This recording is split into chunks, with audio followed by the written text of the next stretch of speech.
5 अलग धर्म वाली बहुओं ने ससुराल की छत पे गुजारी पहली रात। भाई मानना पड़ेगा, सुषमा जी के ठाट बाट के चर्चे तो पूरे मोहल्ले में मशहूर है। और नहीं तो क्या, अपने धर्म के लिए इनका जो प्रेम है वो अटूट है। और एक तो मोहल्ले में सबसे खानदानी लोग। अगर सुषमा आंटी के बेटे बड़े होते तो मैं उनसे ही शादी करके इनकी बहू बन जाती। बेटा तेरी उतनी अच्छी नसीब नहीं, मेरी बहू बनना सौभाग्य की बात है। वैसे लड़कियां सौभाग्य वाली तो होंगी जो तुम्हारी बहू बनेंगी। 5 बेटे हैं आपके। हाँ भाई, सुषमा जी के 5 उंगली घी में है। सारी पड़ोसनें सुषमा की तारीफ कर रही होती हैं और अचानक से वो सपने में खो जाती है, जहां सुषमा जी की 5 बहुएं उनके पैर हाथ सिर दबा रही हैं और एक बहू अपने हाथ से फ्रूट खिला रही होती है। बस करो, बात हो गया, इतना खाऊंगी तो मोटी हो जाऊंगी। अरे माँ जी, उतने से कुछ नहीं होता, हम बहुएं तो सेवा करने के लिए ही बैठी है ना, आप चिंता मत करो। जिसके बाद सभी हंसी ठिठोली करती हैं और अपने घर चली जाती हैं और सुषमा भी घर आ जाती हैं। शाम का समय होता है, आसमान में हल्का अंधेरा छाने लगा होता है। सुषमा अपने बड़े से सोफे पर बैठकर चाय पी रही होती है और कीर्ति मोबाइल चलाते हुए पास में बैठी होती है। तभी अचानक से दरवाजे पर जोर जोर से दस्तक होने लगती है। लगता है सुषमा जी सपने में खो गई। अरे सुषमा जी, अभी हकीकत में रहो, अभी बहू नहीं आई है। अरे कीर्ति, जाकर दरवाजा खोल दे, पता नहीं इस वक्त कौन आ गया। इंसान को 2 घड़ी चैन से बैठने भी नहीं देते। हाँ मम्मी, जा रही हूँ। कीर्ति जैसे ही दरवाजा खोलती हो तो उसके पैरों तले जमीन खिसक जाती है। उसकी आंखें फटी की फटी रह जाती हैं। सामने 5 अलग धर्म वाली बहुएं खड़ी होती हैं और उनके साथ उसके 5 भाई खड़े होते हैं। मम्मी! सुषमा घबरा कर उठती है और दौड़ती हुई दरवाजे तक आती है, लेकिन जैसे ही उसकी नजर सामने खड़ी 5 अलग अलग धर्म की लड़कियों पर पड़ती है, उसका सिर चकरा जाता है। ये क्या है? अचानक सुषमा की आंखों के आगे अंधेरा छा जाता है और वो वहीं बेहोश होकर गिर पड़ती है। 5 बेटे तुरंत अपनी माँ को संभाल लेते हैं। माँ, आंखें खोलो, पानी लाओ जल्दी। चिन्मय जल्दी से पानी लाता है और सुषमा के चेहरे पर छींटे मारता है। थोड़ी देर बाद सुषमा धीरे धीरे आंखें खोलती है। जैसे ही होश आता है, उसकी नजर फिर उन्हीं लड़कियों पर पड़ती है। कहीं मैं फिर से सपना तो नहीं देख रही हूँ? कीर्ति, चुटकी काट तो जरा। मम्मी, ये सपना नहीं है, हकीकत है। लो देख लो, 5 मुश्तंडी खड़ी हैं घर के दरवाजे पर। ये सब क्या तमाशा है? कौन है ये लड़कियां? माँ, हमने शादी कर ली है, ये आपकी बहुएं हैं। इतना सुनते ही सुषमा का चेहरा गुस्से से लाल हो जाता है। क्या कहा तुमने? शादी? और वो भी इन लड़कियों से? माँ, हम सब एक दूसरे से प्यार करते थे। चुप, बिल्कुल चुप। मेरी इज्जत मिट्टी में मिला दी तुम लोगों ने। पूरे मोहल्ले में मेरा सिर झुका दिया। तभी शोर सुनकर पड़ोस की औरतें भी वहां इकट्ठा हो जाती हैं। अरे बाप रे, ये क्या हो गया? देखो देखो, 5 अलग अलग धर्म की बहू ले आए। जिनको अपने धर्म पर इतना घमंड था, आज उन्हीं के घर में 5 धर्म की बहुएं आ गई। लगता है भगवान ने सारा घमंड निकाल दिया। सुषमा की आंखों में गुस्सा और शर्म दोनों दिखाई दे रहे होते हैं। और तू कलमुही, मेरे बेटे को फंसा लिया तूने, शर्म नहीं आई? माँ जी, हमने कोई गलत काम नहीं किया है, हम एक दूसरे से प्यार करते हैं। खबरदार, जो मुझे माँ जी कहा। मेरे घर की बहू बनने का सपना भी कैसे देख लिया तुम लोगों ने? मम्मी जी प्लीज, हमें घर के अंदर आने दीजिए। तुम लोग मेरे घर के लायक नहीं हो, समझी? एक से बढ़कर एक करमजली मेरे बेटों को फंसा कर ले आई। माँ जी, हमने आपका क्या बिगाड़ा है? बिगाड़ा? मेरा खानदान बर्बाद कर दिया तुम लोगों ने। मेरे धर्म की इज्जत मिट्टी में मिला दी। माँ जी, अब हम कहाँ जाएंगे? कहीं भी जाओ, लेकिन हमारे घर में नहीं। तुम 5 ने जरूर मेरे भाइयों को अपने जाल में फंसाया होगा। कीर्ति गुस्से में आकर 5 बहुओं को धक्का दे देती है। 5 लड़कियां लड़खड़ाकर नीचे गिर पड़ती हैं। दीदी, ऐसा मत कीजिए, निकल जाओ यहाँ से। हमारा घर कोई धर्मशाला नहीं है। सुषमा गुस्से में दरवाजा बंद कर देती है। 5 बहुएं बाहर खड़ी रो रही होती हैं। उनके पति भी चुपचाप खड़े होते हैं, लेकिन अपनी माँ के सामने कुछ बोल नहीं पाते। या अल्लाह, हमने ऐसा क्या गुनाह कर दिया? प्रभु, अब हम कहाँ जाएंगे? वाहिगुरु, ये कैसी परीक्षा ले रहे हो? माँ दुर्गा, अब हमारा क्या होगा? हे भगवान, क्या प्यार करना इतना बड़ा पाप है? 5 बहुएं सड़क पर खड़ी रो रही होती हैं। मोहल्ले वाले तमाशा देख रहे होते हैं, लेकिन कोई उनकी मदद नहीं करता। आखिर उसके पीछे का पूरा सच क्या है? कैसे सुषमा जी के घर में 5 अलग अलग धर्म की बहुएं आईं? अब इन 5 का क्या होगा? क्या सुषमा जी इन्हें अपनाएंगी? या इन्हें अपना पूरा जीवन अब सड़क पर गुजारना होगा। चलिए देखते हैं आगे की कहानी। कुछ महीने पहले सुषमा अपने घर के सोफे पर आराम से बैठी होती है। गणेश अखबार पढ़ रहे होते हैं। तभी सुषमा गहरी सांस लेकर अपने पति से बात करती है। सुनिए जी, अब मुझसे घर का काम नहीं होता, उम्र हो गई है मेरी, अब बेटों की शादी कर दीजिए। हाँ सुषमा, मैं भी यही सोच रहा था। हमारे 5 बेटे हैं, अगर एक एक करके शादी करेंगे तो पता नहीं कितने साल लग जाएंगे। तो क्या सोच रही हो? क्यों ना 5 की शादी एक साथ कर दी जाए। अरे वाह, ये तो बहुत अच्छा विचार है। वैसे भी 5 शादी की उम्र के हो चुके हैं, घर में 5 बहुएं आएंगी तो कितना अच्छा लगेगा, सब मेरी सेवा करेंगी। सुषमा फिर से सपनों में खो जाती है। कोई मेरे पैर दबाएगी, कोई सिर, कोई हाथ और कोई तुम्हें फल खिलाएगी। आजी मजाक मत उड़ाइए। हाँ, अरे हाँ, मेरा एक दोस्त है, उसकी 5 बेटियां हैं, बहुत बड़ा खानदान है उनका, करोड़ों का दहेज भी मिलेगा। सच में? फिर देर किस बात की, जल्दी बात कीजिए। अरे ठीक है, कल ही चलते हैं। सुषमा तुरंत अपने 5 बेटों को फोन लगाती है जो अलग अलग शहरों में काम करते थे। हेलो माँ, सब ठीक है ना? तुम लोग तुरंत घर आ जाओ, बहुत जरूरी काम है। क्या हुआ माँ? बस ज्यादा सवाल मत पूछो, कल तक घर पहुँच जाओ। अगले ही दिन 5 बेटे घर पहुँच जाते हैं। माँ आखिर बात क्या है? इतनी जल्दी क्या है जानने की, पहले खाना खाओ। मुझे पता है, मुझे पता है। अच्छा तो बता दे। तुम सबकी शादी होने वाली है। 5 बेटे एक दूसरे का चेहरा देखने लगते हैं। इतनी जल्दी? हाँ, अब तुम लोग छोटे बच्चे नहीं रहे। लेकिन माँ, लड़की कैसी है? बहुत बड़े खानदान की लड़कियां हैं, संस्कारी, सुंदर और करोड़ों का दहेज मिलेगा। अगले दिन पूरा परिवार लड़कियां देखने जाता है। सामने 5 खूबसूरत लड़कियां बैठी होती हैं, सभी शर्माते हुए चाय परोस रही होती हैं। देख लिया बेटा? जी। 5 बेटे चुपचाप बैठते हैं और फिर घर लौट आते हैं। लड़कियां बहुत सुंदर है, कुछ दिनों में शादी करवा देंगे। वाह, मेरे 5 भैया की शादी, मुझे तो बहुत सारे कपड़े मिलेंगे, खूब नाचूंगी मैं। घर में खुशी का माहौल होता है, लेकिन 5 बेटे अंदर ही अंदर परेशान होते हैं। अगले ही दिन 5 बेटे वापस अपने अपने काम पर लौट जाते हैं। कुछ महीने ऐसे ही बीत जाते हैं। सुषमा अपने बेटों की शादी की तैयारियों में लगी होती है। पूरे घर में शादी की बातें चल रही होती हैं। सुषमा अपने रिश्तेदारों को फोन करके बड़े गर्व से बता रही होती है कि उसके 5 बेटों की शादी एक साथ होने वाली है। अरे सुनो बहन, मेरे 5 बेटों की शादी एक साथ होने वाली, पूरा मोहल्ला देखता रह जाएगा। ऐसी शादी होगी कि सालों तक लोग चर्चा करेंगे। तभी सुषमा अपने बड़े बेटे मोहन को फोन लगाती है। हेलो माँ। बेटा, पंडित जी ने शादी की तारीख निकाल दी है, अब तुम लोग जल्दी घर आ जाओ, ज्यादा समय नहीं बचा है। जी माँ, हम लोग कल तक पहुँच जाएंगे। और सुनो, इस बार कोई बहाना नहीं चलेगा, अब तुम्हारी शादी करके ही दम लूंगी मैं। जी माँ। अगले दिन शाम के समय दरवाजा खटखटाता है। अरे कीर्ति, जाकर दरवाजा खोल दे, पता नहीं इस वक्त कौन आ गया, इंसान को 2 घड़ी चैन से बैठने भी नहीं देते। हाँ मम्मी, जा रही हूँ। कीर्ति जैसे ही दरवाजा खोलती है तो उसके पैरों तले जमीन खिसक जाती है। उसकी आंखें फटी की फटी रह जाती हैं। सामने 5 अलग धर्म वाली बहुएं खड़ी होती हैं और उनके साथ उसके 5 भाई खड़े होते हैं। मम्मी! सुषमा घबरा कर उठती है और दौड़ते हुए दरवाजे तक आती है, लेकिन जैसी उसकी नजर सामने खड़ी 5 अलग अलग धर्म की लड़कियों पर पड़ती है तो उसका सिर चकरा जाता है। ये क्या है? अचानक सुषमा की आंखों के आगे अंधेरा छा जाता है और वो वहीं बेहोश होकर गिर पड़ती है। 5 बेटे तुरंत अपनी माँ को संभाल लेते हैं। माँ आंखें खोलो, जल्दी पानी लाओ। चिन्मय जल्दी से पानी लाता है और सुषमा के चेहरे पर छींटे मारता है। थोड़ी देर बाद सुषमा धीरे धीरे आंखें खोलती है। जैसे ही होश आता है उसकी नजर फिर उन्हीं लड़कियों पर पड़ती है। कहीं मैं फिर से सपना तो नहीं देख रही हूँ? कीर्ति, चुटकी काट तो जरा। मम्मी, ये सपना नहीं है, हकीकत है। लो देख लो, 5 मुश्तंडी खड़ी हैं घर के दरवाजे पर। ये सब क्या तमाशा है? कौन है ये लड़कियां? माँ, हमने शादी कर ली है, ये आपकी बहुएं हैं। इतना सुनते ही सुषमा का चेहरा गुस्से से लाल हो जाता है। क्या कहा तुमने? शादी? और वो भी इन लड़कियों से? माँ, हम सब एक दूसरे से प्यार करते थे। चुप, बिल्कुल चुप। मेरी इज्जत मिट्टी में मिला दी तुम लोगों ने, पूरे मोहल्ले में मेरा सिर झुका दिया। तभी शोर सुनकर पड़ोस की औरतें भी वहां इकट्ठा हो जाती हैं। अरे बाप रे, ये क्या हो गया?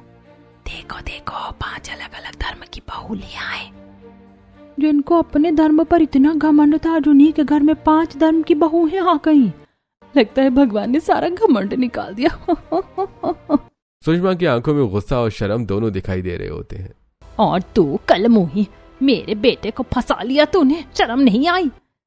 माँ जी, हमने कोई गलत काम नहीं किया है, हम एक दूसरे से प्यार करते हैं। खबरदार, जो मुझे माँ जी कहा। मेरे घर की बहू बनने का सपना भी कैसे देख लिया तुम लोगों ने? मम्मी जी प्लीज हमें घर के अंदर आने दीजिए। तुम लोग मेरे घर के लायक नहीं हो समझी। एक से बढ़कर एक करमजली मेरे बेटों को फंसा कर ले आई। जी ऐसी तो न की बिगाड़िया है। बिगाड़ा? मेरा खानदान बर्बाद कर दिया तुम लोगों ने, मेरे धर्म की इज्जत मिट्टी में मिला दी। माँ जी अब हम कहाँ जाएंगे? कहीं भी जाओ लेकिन हमारे घर में नहीं। तुम पांचों ने जरूर मेरे भाइयों को अपने जाल में फंसाया होगा। कीर्ति गुस्से में आकर पांचों बहुओं को धक्का दे देती है। पांचों लड़कियां लड़खड़ाकर नीचे गिर पड़ती हैं। दीदी ऐसा मत कीजिए, निकल जाओ यहाँ से, हमारा घर कोई धर्मशाला नहीं है। सुषमा गुस्से में दरवाजा बंद कर देती है। पांचों बहुएं बाहर खड़ी रो रही होती हैं। उनके पति भी चुपचाप खड़े होते हैं, लेकिन अपनी माँ के सामने कुछ बोल नहीं पाते। क्या अल्लाह, हमने ऐसा क्या गुनाह कर दिया? प्रभु प्याओ बलवी को। वाहेगुरु, एक केड़ी परख ले रहे हो? माँ दुर्गा ए बार आमद देर की होबे। हे भगवान, क्या प्यार करना इतना बड़ा पाप है? बहुएं बाहर खड़ी रो रही थी और मोहल्ले वाले तमाशा देख रहे थे। वहीं घर के अंदर, अरे बस करो सुषमा, पूरा मोहल्ला तमाशा देख रहा है, शांति से बैठकर समाधान निकालते हैं। समाधान? इसका एक ही समाधान है, ये लड़कियां यहाँ से चली जाएं। अब शादी हो चुकी है, कुछ नहीं हो सकता। तो क्या मैं इन्हें अपने घर में रख लूं? कभी नहीं। अच्छा, अगर घर में नहीं रखना चाहती तो छत पर रख दो। क्या? कम से कम लोग तमाशा तो नहीं बनाएंगे। मेरा घर पूरा अछूत हो जाएगा। घर नहीं तो छत ही सही। बहुत देर तक समझाने के बाद आखिर सुषमा मान जाती है।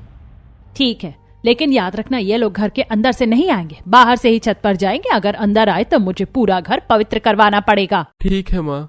पांचों बेटे पास की मुस्लिम पड़ोसन के घर जाते हैं और वहां से एक लंबी सीढ़ी मांग कर लाते हैं। बेटे संभाल कर, बहुएं गिर ना जाएं। जी आंटी। सभी लोग घर के बाहर सीढ़ी लगाते हैं। मोहल्ले वाले खड़े होकर तमाशा देख रहे होते हैं। अरे वाह, बहुएं घर में नहीं छत पर आएंगी। ऐसा नजारा पहली बार देखा है। पांचों बहुएं डरते डरते सीढ़ी चढ़ना शुरू करती हैं। मुझे बहुत डर लग रहा है। अरे डर मत, मैं हूं ना। तभी मधु का पैर फिसल जाता है। वो नीचे गिरते गिरते बचती है, लेकिन उसके हाथ में हल्की सी चोट लग जाती है। मधु संभल कर। अभी से ड्रामा शुरू कर दिया। आखिर सब धीरे धीरे छत पर पहुंच जाते हैं। शाम का समय होता है, लेकिन गर्मी के कारण छत तप रही होती है। या अल्लाह, यहाँ तो बहुत गर्मी है, ऐसा लग रहा है जैसे आग पर बैठे हों। बहुओं को भूख लग रही होती है, लेकिन खाने के लिए कुछ नहीं होता। तभी पांचों भाई नीचे जाते हैं खाना लेने। सुन लो तुम लोग, मेरे घर से एक बर्तन भी ऊपर नहीं जाएगा। माँ। और हाँ, वो लोग मुझसे दूर ही रहे, मेरा सामान तक नहीं छूना चाहिए।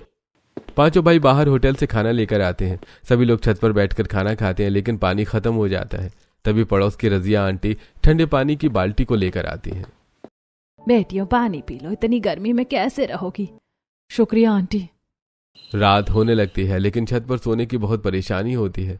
मोहन और राहुल कपड़े सुखाने वाली रस्सियों को बांधते हैं। पांचों बहुएं अपने बैग से साड़ियां निकालकर रस्सी पर डाल देती हैं, ताकि थोड़ा पर्दा बन जाए। कम से कम कपड़े बदलने में आसानी होगी। छत पर पड़े पुराने बोरे और चादरें बिछाई जाती हैं। सभी वहीं सोने की तैयारी करते हैं, लेकिन जगह बहुत कम होती है। अरे पैर हटाओ। क्या हटाऊं, जगह ही नहीं है। रात में मच्छर बहुत काट रहे होते हैं। या अल्लाह, इतने मच्छर, इतने मेरे पैर उत्ते कोई चढ़ गया। अंधेरे में कभी देवर का पैर जेठानी को लग जाता तो कभी जेठ का हाथ देवरानी को। अरे ध्यान से सोइए ना। जगह ही नहीं है। गर्मी इतनी ज्यादा होती है कि पांचों बहुएं पसीने से तरबतर हो जाती हैं। सब हमारी वजह से हुआ, हमें माफ कर दो। आपने साथ दिया, वही बहुत है। कभी गर्मी, कभी प्यास, कभी मच्छर, कभी चींटियां। पूरी रात सभी परेशान होते रहते हैं। आखिर परेशान होकर सभी बहुएं साड़ियों वाले पर्दे हटा देती हैं ताकि हवा आ सके। रात के करीब 3 बजे होते हैं। छत पर अंधेरा फैला होता है। तभी परवीन की नजर एक लकड़ी पर पड़ती है। सांप, सांप! इतना सुनते ही सभी डरकर उठ जाते हैं। कहाँ है? या अल्लाह, बचाओ! सभी अंधेरे में इधर उधर भागने लगते हैं। तभी मोहन टॉर्च जलाता है। अरे ये तो लकड़ी है। सभी एक दूसरे का चेहरा देखने लगते हैं। मुझे लगा सच में सांप है। नीचे सुषमा की नींद खुल जाती है। चुपचाप सो जाओ, रात के 3 बजे मोहल्ला सिर पर उठा लिया। अरे सोने भी दोगे या नहीं? खुद तो चैन से नहीं रहते, दूसरों को भी नहीं रहने देते। पांचों बहुएं चुपचाप एक कोने में बैठ जाती हैं। गर्म हवा चल रही होती है, उनकी आंखों में आंसू होते हैं और दिल में एक ही सवाल, क्या हमें कभी इस घर में अपनाया जाएगा? आधी रात तो ऐसे ही बीत चुकी थी। आज पांचों बहुओं की शादी के बाद पहली रात थी। मैंने कभी नहीं सोचा था कि शादी के बाद मेरी पहली रात ऐसी होगी। मुझे माफ कर दो सरिता, अगर मुझे पता होता कि माँ इतना ज्यादा बड़ा कदम उठाएंगी तो मैं तुम्हें यहाँ कभी नहीं लाता। नहीं, आप ऐसा मत बोलिए, आपने मेरा साथ दिया वही बहुत बड़ी बात है। या अल्लाह, निकाह के बाद मैंने कितने सपने देखे थे, लेकिन यहाँ तो हम छत पर पड़े हैं। मैं वादा करता हूँ शबनम, एक दिन सब ठीक होगा। प्रभु यीशु, शायद प्यार की राह इतनी आसान नहीं होती। तुम अकेली नहीं हो लिली, मैं हर पल तुम्हारे साथ हूँ। धीरे धीरे सभी थककर सो जाते हैं, लेकिन मुश्किलें उनका पीछा नहीं छोड़ती। लगभग 2 घंटे बाद सुबह हो जाती है। सूरज की तेज धूप सीधे उनके चेहरे पर पड़ने लगती है। गर्मी के कारण सभी बहुएं पसीने से तरबतर होकर उठ जाती हैं। हे माँ दुर्गा, सुबह सुबह इतनी गर्मी। वाहेगुरु, इतना तो साह लैन भी औखा हो रहा है। पांचों बहुएं सुबह से दोपहर तक ऐसी बैठी रहती हैं। न नहाने के लिए सही जगह होती है और न ही कोई सुविधा। हमें बहुत घबराहट हो रही है, हम ऐसे कब तक रहेंगे? मैं नीचे जाकर माँ से बात करता हूँ। मोहन नीचे जाता है। माँ, कम से कम बहुओं को नहाने और रहने की थोड़ी सुविधा दे दीजिए। बिल्कुल नहीं, मैंने पहले ही कह दिया, घर के अंदर कदम नहीं रखेंगी वो लोग। माँ, आखिर वो आपकी बहुएं हैं। मेरे लिए वो सिर्फ बाहर की लड़कियां हैं। कोई हल नहीं निकलता। आखिर 5 बहुएं छत पर बने छोटे से बाथरूम के पास जाती हैं, जहाँ सिर्फ एक नल लगा होता है। चलो जैसे भी है, काम चला लेते हैं। पांचों बहुएं एक एक करके नल के नीचे ही नहाना शुरू करती हैं और चारों तरफ खुली छत होती है, इसलिए बाकी बहुएं साड़ी पकड़कर पर्दा करने लगती हैं। आफ्टर आवर मैरिज हनीमून तो यही छत पर हो गया। सभी बहुएं हल्का मुस्कुरा देती हैं। थोड़ी देर बाद उन्हें भूख लगने लगती है। हमार खूब खीते पिए, कल रात भी ठीक तरह कुछ नहीं खाता। अच्छा है, मुझे मेरी देवरानियों की भाषा समझ आती है, कंफ्यूजन नहीं होगी। ये दोनों कह रही हैं कल रात से कुछ खाया नहीं है, बहुत भूख लगी है। तभी पांचों बेटे बाजार जाते हैं। वहां से राशन का सामान, सब्जियां और थोड़ा नाश्ता लेकर आते हैं। मम्मी देखो, भाभीियों के लिए नाश्ता आया है। हाँ हाँ, खूब खिलाओ अपनी चटोरी बहुओं को, अभी से इतने नखरे हैं। नहीं, मुझे नहीं खाना। माँ जी को इतना बुरा लग रहा है, हम कैसे खाएं? अरे थोड़ा बहुत खा लो, भूखी रहोगी तो बीमार पड़ जाओगी। तभी मधु नीचे उतरती है और बाहर से थोड़ी मिट्टी लेकर आती है। Why you brought the soil? Bengal में गांव पर हमने ऐसे बहुत बार खाना बनाया है, आज मिट्टी का चूल्हा बनाएंगे। मधु मिट्टी का छोटा सा चूल्हा बनाती है। बाकी बहुएं भी उसका हाथ बटाने लगती हैं। मैं आटा गूंथ देती हूँ, मैं सब्जी काट देती हूँ और मैं रोटी बेल दूंगी। धीरे धीरे छत पर ही एक छोटा सा घर जैसा माहौल बनने लगता है। बहुएं वही खाना बनाती हैं, वहीं कपड़े धोती हैं। तभी नीचे से सुषमा की आवाज आती है। ए सुनो, ज्यादा पानी मत बहाना, अगर मेरी छत में लीकेज हुई ना तो अच्छा नहीं होगा। ओके मॉम जी।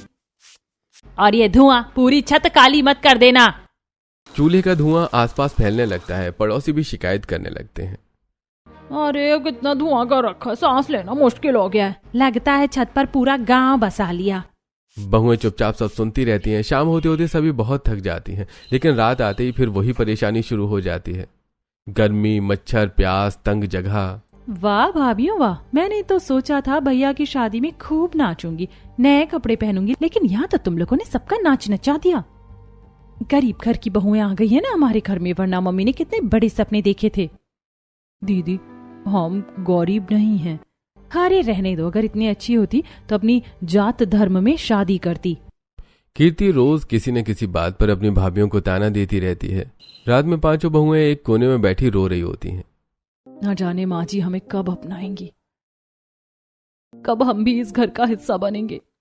शायद प्यार की असली परीक्षा यही होती है। इसी बीच पांचों बहुएं धीरे धीरे एक दूसरे के करीब आने लगती हैं। अब वो अपने सुख दुख बांटने लगी थीं।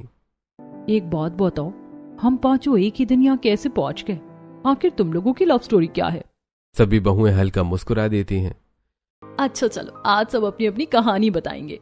सबसे पहले लिली अपनी कहानी सुनाना शुरू करती है। ये मुझे गोवा में मिले थे। गोवा का खूबसूरत बीच दिखाई देता है। चिन्मय दोस्तों के साथ घूमने आया होता है। वहीं लिली भी छुट्टियां मनाने आई होती है। अचानक तेज हवा चलती है और लिली की टोपी ओढ़कर समंदर की तरफ चली जाती है। ओ नो, मेरी टोपी। तभी चिन्मय दौड़कर टोपी पकड़ लेता है। शायद ये आपके पास वापस आना चाहती थी। Thank you. धीरे धीरे दोनों में दोस्ती हो जाती और फिर प्यार। अब मेरी सुनो, ये हमारे यहाँ पेइंग गेस्ट बनकर रहने आए थे। राहुल एक कमरे में सामान रख रहा होता है। तभी शबनम चाय लेकर आती है। ये लीजिए चाय। शुक्रिया। कुछ दिन बाद राहुल बीमार पड़ जाता है। शबनम दिन रात उसकी सेवा करती है। तुम इतना ख्याल क्यों रखती हो मेरा? शायद क्योंकि मैं आपसे प्यार करने लगी हूँ। शबनम के बाद सरिता अपनी कहानी बताती है। मंदिर में घंटियां बज रही होती हैं। सरिता शिव जी की पूजा कर रही होती है। भोलेनाथ, मुझे ऐसा पति देना जो हमेशा मेरा साथ दे। तभी पीछे से मोहन आता है और गलती से सरिता से टकरा जाता है। सॉरी। दोनों एक दूसरे को देखते रह जाते हैं। मैंने शिव जी से मांगा था इन्हें और भोलेनाथ ने तुरंत दे दिया। हमारी कहानी तो झगड़े से शुरू हुई थी। तरुण बंगाल में काम कर रहा होता है। एक दिन भागते हुए मधु उससे टकरा जाती है। आंखें नहीं है क्या? अरे गलती तुम्हारी थी। दोनों खूब लड़ते हैं, लेकिन धीरे धीरे वही झगड़ा प्यार में बदल जाता है। परवीन, तुम बताओ, तुम कैसे मिली थी? और हम गुरुद्वारे में मिले थे। गुरुद्वारे में कीर्तन चल रहा होता है। मुकेश सिर ढककर बैठा होता है। तभी परवीन का दुपट्टा हवा में उड़कर मुकेश के चेहरे पर आ जाता है। शायद वाहेगुरु हमें मिलाना चाहते हैं। शायद। पांचों बहुएं एक दूसरे की कहानी सुनकर भावुक हो जाती हैं। अब चाहे कितनी भी मुश्किल आए, हम पांचों हमेशा साथ रहेंगे। हाँ, अब हम सिर्फ देवरानी जेठानी नहीं, बहनें हैं। हम एक दूसरे का साथ कभी नहीं छोड़ेंगे, चाहे पूरी दुनिया खिलाफ हो जाए, लेकिन हम पांचों हमेशा एक दूसरे के साथ खड़े रहेंगे। पांचों बहुएं अब छत पर रहने की आदत डाल चुकी थी। सुबह उठना, छत पर ही खाना बनाना, कपड़े धोना, वहीं सुखाना और रात को उसी तपती छत पर सो जाना, यही उनकी जिंदगी बन चुकी थी। एक दिन सुबह का समय होता है। पांचों बहुएं छत पर कपड़े धोकर रस्सी पर फैला रही होती हैं। तेज धूप निकल आई थी। अच्छा है, आज धूप तेज है, कपड़े जल्दी सूख जाएंगे। हाँ, वरना रात की नमी से फिर गीले रह जाते। देखो ना, अब तो ये छत ही हमारा घर बन गया है। तभी सुषमा गुस्से में छत पर आती हैं। वो देखती हैं कि पूरी रस्सी पर बहुओं के कपड़े फैले हुए हैं। वाह, अब पूरी छत पर भी कब्जा कर लिया तुम लोगों ने। माँ जी बस कपड़े सुखा रहे थे। और मेरे कपड़े कहाँ डालूं मैं? क्या अब मैं अपने ही घर में तुम लोगों से पूछ कर रहूं? सुषमा गुस्से में एक एक करके बहुओं के सारे कपड़े नीचे जमीन पर फेंक देती हैं। माँ जी ऐसा मत कीजिए, कपड़े गंदे हो जाएंगे। तो धो लेना दोबारा, वैसे भी छत पर बैठे बैठे और काम ही क्या है तुम लोगों के पास। सुषमा अपने कपड़े फैलाकर वहां से चली जाती है। पांचों बहुएं चुपचाप जमीन पर पड़े कपड़ों को उठाती है। कोई बात नहीं, चलो फिर से धो लेते हैं। माँ जी हमसे इतनी नफरत क्यों करती हैं? शायद वक्त के साथ सब ठीक हो जाए। पांचों बहुएं फिर से कपड़े धोती हैं और चुपचाप फैलाने लगती हैं। सुषमा आए दिन अपनी बहुओं से झगड़ा करने का बहाना ढूंढती रहती थी। एक दिन सुषमा घर के बाहर पड़ोसनों के साथ खड़ी बातें कर रही होती है। मेरी तो जिंदगी बर्बाद होगी, पता नहीं कौन सी घड़ी में ये करम जलियां मेरे घर में आई। अरे बहन, तुमने तो बड़े सपने देखे थे। हाँ, मैंने सोचा था बड़े खानदान की बहुएं आएंगी, लेकिन मेरे बेटों ने पता नहीं क्या सोचकर इन लड़कियों को उठा लाया। आजकल की लड़कियां और अमीर लड़का देखकर फंसा लेती हैं। बिल्कुल सही कह रही हो आंटी, इन गरीब घर की लड़कियों को बस पैसा चाहिए था। अब भुगतो। छत पर खड़ी पांचों बहुएं ये सारी बातें सुन रही होती हैं। उनकी आंखों में आंसू आ जाते हैं। हमने कभी पैसे नहीं देखे, हमने तो सिर्फ प्यार किया था, लेकिन यहाँ कोई हमारी सच्चाई समझना ही नहीं चाहता। ऐसे कुछ दिन और बीत जाते हैं। एक दिन दोपहर का समय होता है। सुषमा हॉल में अकेली बैठी टीवी देख रही होती है। अचानक उसके हाथ कांपने लगते हैं। ये मुझे क्या हो रहा है? उसका आधा शरीर सुन्न होने लगता है और अचानक वो जमीन पर गिर पड़ती है। धड़ाम। तभी कीर्ति वहां आती है। मम्मी, मम्मी क्या हुआ आपको? सुषमा उठ नहीं पाती, उसका मुंह टेढ़ा होने लगता है। मम्मी कोई बचाओ। ऊपर छत पर बैठी बहुएं आवाज सुन लेती हैं। ये नीचे से रोने की आवाज कैसी आ रही है? चलो जल्दी नीचे चलते हैं। पांचों बहुएं भागते हुए नीचे आती हैं। भाभी, भाभी देखो ना, मम्मी को क्या हो गया? बहुएं सुषमा की हालत देखकर घबरा जाती हैं। लगता है इन्हें पैरालिसिस का अटैक आया है, जल्दी अस्पताल ले चलो। पांचों बहुएं और बेटे मिलकर सुषमा को अस्पताल लेकर जाते हैं। अस्पताल में डॉक्टर तुरंत सुषमा को इमरजेंसी में ले जाते हैं। देखिए, मरीज की हालत काफी खराब है, तुरंत एडमिट करना पड़ेगा। पहले एडमिशन फीस जमा कर दीजिए। सभी लोग परेशान हो जाते हैं। मैं इतनी जल्दी इतने पैसे कहां से लाऊं? मेरे अकाउंट में भी अभी इतने पैसे नहीं है। तभी सरिता चुपचाप अपना मंगलसूत्र उतारती है। ये ले लीजिए। सरिता, ये क्या कर रही हो? माँ जी की जान से बढ़कर कुछ नहीं है। सरिता अपना मंगलसूत्र बेचकर पैसे लाती और अस्पताल में जमा कराती है। सरिता, तुमने तो। माँ जी हमारी भी माँ है। कुछ देर बाद डॉक्टर बाहर आते हैं। अभी खतरा टल गया है, लेकिन इन्हें बहुत देखभाल की जरूरत होगी। मेरी मम्मी ठीक हो जाएंगी ना डॉक्टर? अगर सही देखभाल हुई तो धीरे धीरे ठीक हो जाएंगी। कुछ दिनों बाद सुषमा को घर लाया जाता है, लेकिन अब वो ठीक से चल नहीं पाती थी। वहीं बहुएं जिनको सुषमा घर में आने नहीं देती थी, अब वही उसकी सेवा में दिन रात लगी रहती हैं। सरिता सुषमा के हाथ पैर दबाती थी। माँ जी दर्द कम हो रहा है ना? शबनम अपने हाथ से उन्हें खाना खिलाती थी। माँ जी थोड़ा और खा लीजिए, दवाई खाली पेट नहीं खानी। लिली समय पर दवाई देती थी। डॉक्टर ने कहा है टाइम पर दवाई बहुत जरूरी है। परवीन उन्हें गार्डन में टहलाने लेकर जाती थी। धीरे धीरे चलिए माँ जी, आप जल्दी ठीक हो जाएंगी। मधु शाम को उनकी एक्सरसाइज करवाती थी। माँ जी पैर सीधा कीजिए, ऐसे। हाँ बिल्कुल सही। पड़ोसने भी ये सब देख रही होती हैं। भाई मानना पड़ेगा, 5 अलग अलग धर्म की बहुएं हैं, लेकिन जितनी सेवा ये कर रही है ना, कोई अपनी सगी बेटी भी नहीं करती। सच कह रही हो, हमने तो गलत समझा था इन्हें। इंसानियत सबसे बड़ा धर्म होता है।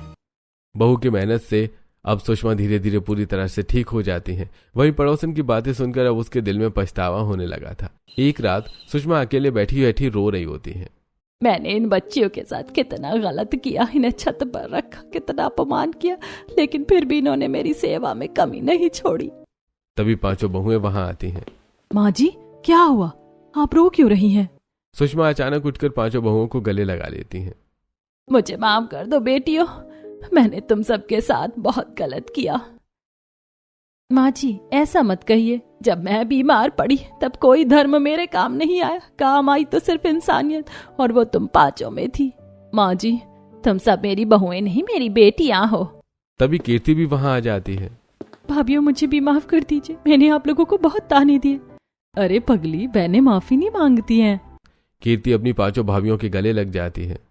अब बहुत हो गया, तुम सब अब अपने अपने कमरों में रहोगी, मेरी बहुएं अब छत पर नहीं रहेंगी।